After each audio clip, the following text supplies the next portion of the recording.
The story continues with Dazur expressing his relief at finding Romantica safe. She's curious about how he knows her name and wonders if they've met before. Dazur explains that he saw her name on a board, and Romantica realizes they're in the same testing group. She wishes him luck and then leaves. Dazur reflects on the fact that he does know Romantica and remembers the pain he felt when he lost her. He's determined not to let her go through such a difficult experience again.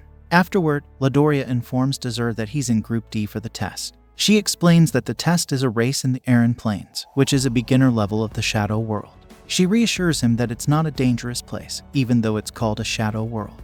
The Shadow Worlds used at Hebben Academy are created specifically for testing and have safety measures in place. Even if someone gets severely injured, they can be evacuated immediately. Alhim then informs Dazur that this test allows the use of magic and attacks against other participants.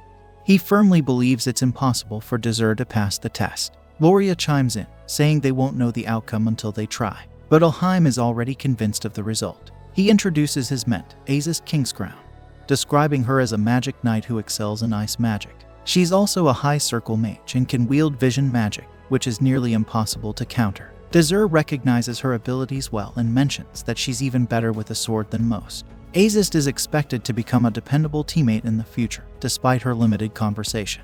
Ladoria checks out Azist's records, prompting Alen to wonder if Ladoria's enthusiasm has diminished. Ladoria clarifies that Alhim was simply fortunate in his ment assignment, which doesn't necessarily reflect his skills. Alhim, on the other hand, believes it does reflect his personal qualities and asserts that a commoner like Azist is a perfect fit for someone like him. He then departs. Loria encourages Dazur, acknowledging that his chances aren't great against a magic knight, but she advises him not to give up. Dazur expresses his gratitude to Ladoria for the encouragement.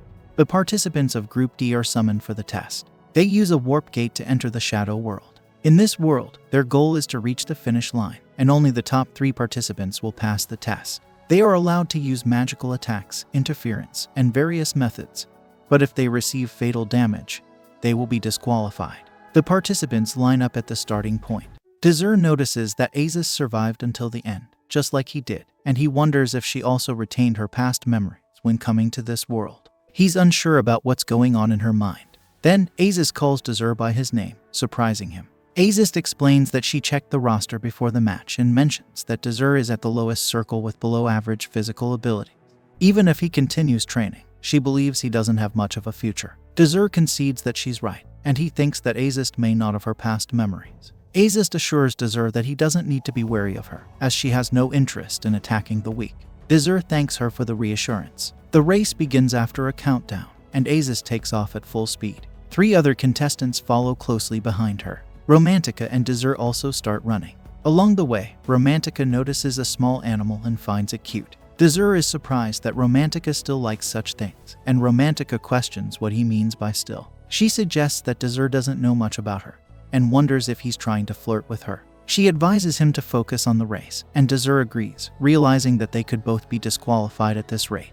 Romantica asks Dazur to stop acting so familiar with her, and Dazur apologizes while smiling.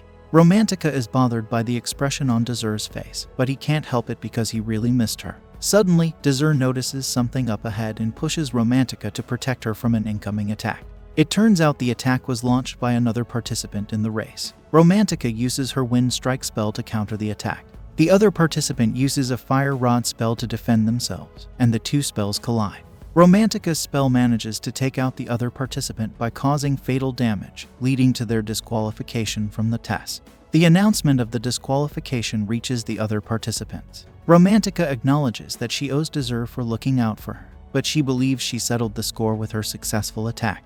Dazur suggests they catch up because the other participants are quite ahead of them. Romantica had planned to use a specific spell later, but she decides to use it now. She casts a spell called Arrow Sweep in the direction of the remaining participants. Meanwhile, the teachers overseeing the test find out that Groups A and C have finished their test. Groups D and F are the ones currently being tested. They believe everything is going smoothly, and note that the candidates this year are excellent. One of the teachers mentions the presence of a magic knight among the candidates, and another teacher agrees, emphasizing that this is how nobles should be. The teachers also mention that they've heard there is a commoner in Group D and express pity for the individual for being in the same group as a magic knight.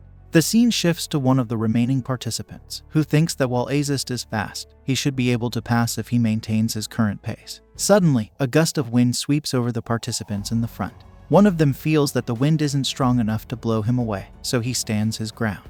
He notices that Azist is cutting a path through the wind and still moving forward. However, the unnamed participants behind them get hit by an uprooted tree and are disqualified for taking too much damage. Romantica then tells Dazur that it's his turn now and advises him to drop out. She mentions that the expression on Dazur's face irritates her. Dazur is confused about her request, and Romantica explains that she's trying to talk him out of continuing before he gets hurt. She tells Dazur to drop out right now if he understands. However, Dazur refuses to drop out, surprising Romantica. She wonders if Dazur is being foolish. Dazur maintains his smile, but Romantica asks him to stop. She then casts numerous magic circles in an attempt to attack Dazur. She warns him that she's going to hurt him so badly that he might die, but reassures him that they can't die in this place. Romantica decides to use the Wind Strike spell on Dazur and attempts to leave, thinking the fight is over. But to her surprise, Dazur is unharmed and even impressed that Romantica can cast so many spells at the same time.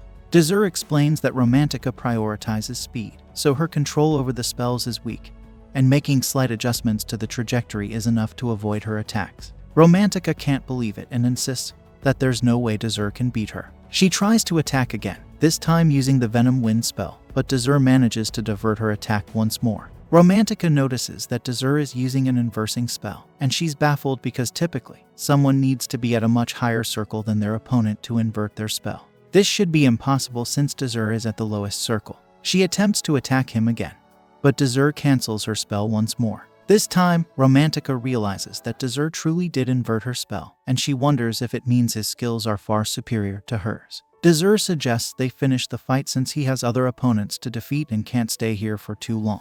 Romantica casts multiple spells at once, thinking Dazur can't invert all of them simultaneously. However, Dazur starts inverting all of Romantica's spells and believes she is strong but not strong enough. He fears that the same future will repeat itself. He acknowledges that Romantica can become even stronger, but to achieve that, he needs to defeat her now. Dazur successfully inverts all of Romantica's spells and reveals 3 key points Romantica overlooked. First, he can do more than just inversing spells. Second, he has been fighting others all along. Third, the test isn't solely about magic skills, but also about reaching the goal. In this test, they won't die even if they receive fatal damage, allowing him to use unconventional strategies. Dazur then uses a grease spell on himself to remove friction, and launches a fireball spell to propel himself toward the finish line. He catches up to Azist near the finish line, surprising everyone. Azist realizes that Dazur is about to overtake her in the race, so she decides to stop and confront him. She acknowledges that her earlier statement about Dazur being weak was incorrect, especially since he managed to defeat Romantica. Azist then casts a spell called Magic Arrows of Prey to attack Dazur, but he begins to invert her spells after analyzing them. Azist is determined not to give Dazur a chance to invert all her spells. She uses another spell to attack him swiftly, but Dazur adjusts the spell's trajectory to avoid fatal damage. Azist decided it was time to finish the race with a powerful attack. Dazur anticipated her move and counterattacked. Azist's attack managed to hit Dazur, but he skillfully changed its path. Dazur employed his grease spell once more and propelled himself with a fireball. With his quick thinking and adaptability, Dazur raced to the finish line and claimed the top spot in the test. Azist and Romantica completed the race shortly after him. Dazur believes that both Azist and Romantica need to become stronger to overcome the tragedies they've faced. The scene then shifts to a student named Donetta Haddon, who finishes first in the Group F qualifiers and notices Romantica in the Group D qualifiers, prompting a smile from him. This brings an end to our episode. If you enjoyed it, then don't forget to subscribe our channel for more anime recap.